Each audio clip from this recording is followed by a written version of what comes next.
raspberry cheesecake brownies. To a saucepan, you're going to add 150 grams of dark chocolate. Just break it up into small pieces. Your saucepan, on top of a scale, you want to weigh in 150 grams of unsalted butter. You want to cut this into small chunks so that it melts quickly. Now put this on the hob on a low heat and stir continuously until it completely melts. It is important to do this on a low heat so that your chocolate doesn't burn. Alternatively, you could do it in short bursts in the microwave in a heat-proof bowl. Once it's completely melted, it should look like this. Now we're going to set aside our chocolate mixture to cool while we carry on with the rest of the recipe.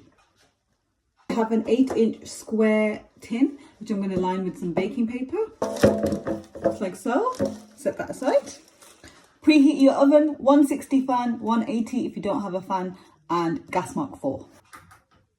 Now I'm using the bowl of my stand mixer because I'm going to be using my stand mixer to mix this, but you can just use a regular large mixing bowl. To do that, we're going to crack in 3 large eggs.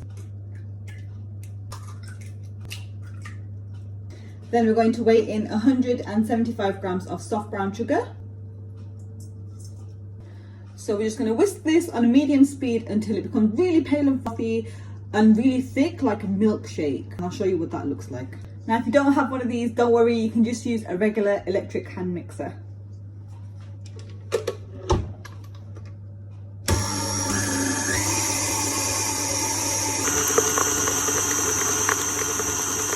After a few minutes, it'll look something like this. So it should look like a thick milkshake like this.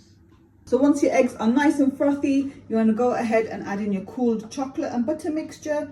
Just check it to make sure it's room temperature and it's not still hot, otherwise your eggs will curdle. Just add that all in.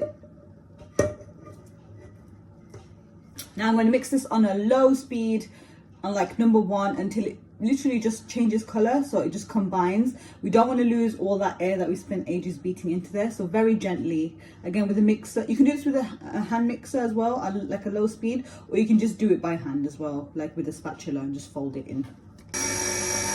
It should look like this once it's mixed. Time to add in the flour. So it's 85 grams of plain flour and 40 grams of cocoa powder. And I'm just going to use a spatula and fold that through until it's just combined.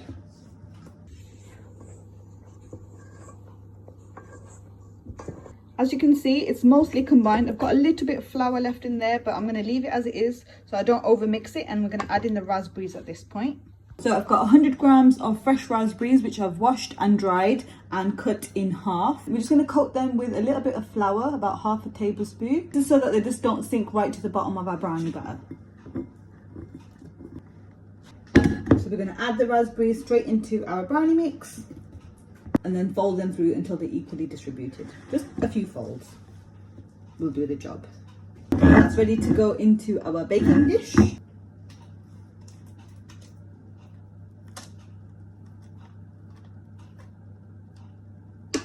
Use your spatula to just spread it out nice and evenly all the way to the corners as well. And if you feel like there's too many raspberries in one place, you can always pick them out and move them around. So that is the brownie part done. Now to move on to the cheesecake part. To a mixing bowl, you're going to add a full packet of soft cheese, which is about 200 grams. To this, we're going to add 60 grams of just regular granulated sugar and 1 large egg. Teaspoon of vanilla bean paste or vanilla extract. You can just use a regular hand whisk and just mix this together until it's all well combined. Bring back your brownie, pour this over the top. Okay, now you can get an offset spatula, a knife, a spoon, anything. What we're going to do is we're going to swirl the two mixes together ever so slightly, just to get some of that brownie mixture on the top, okay? Should look something like this. I'm just going to add some extra raspberries that are cut in half on the top, just for some decoration. Just space them nice and evenly on your brownie. It should look something like this. That's now going to go in the oven for about 30 minutes. Check it, give it a shake.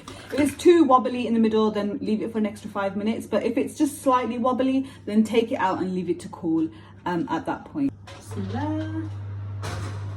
This is what it looks like once it's baked. It should have a slight jiggle to it still, so don't worry about that. It will set as it cools down. It will continue baking. You just don't want to over bake it, otherwise you're just going to end up with a cakey brownie, and you don't want that. So now that it's baked, you want to leave it on a cooling rack to cool completely. Once it's cooled completely, then you're going to cover it with cling film and pop it in the fridge for a good few hours, and that's going to let it set so that you can cut it nice and easily.